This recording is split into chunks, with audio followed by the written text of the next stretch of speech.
If your iCloud photos are not downloading to your iPhone, don't panic. I'm gonna show you how to fix that in a few simple steps. First, check your internet connection.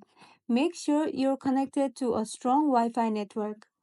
Photos won't download properly over weak or unstable connections. Next, make sure iCloud Photos is turned on. And for that, go to your Settings app and tap on your name at the top. Then tap on iCloud and go into Photos.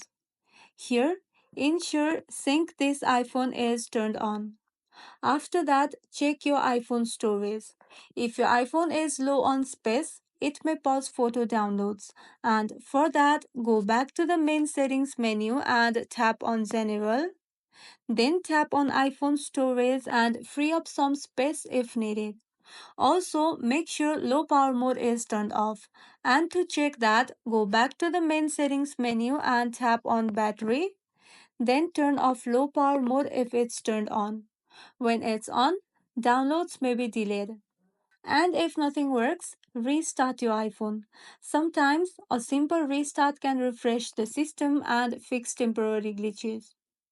And that's all. If this video was helpful, don't forget to like and subscribe for more iPhone tips and tricks. Thank you for watching.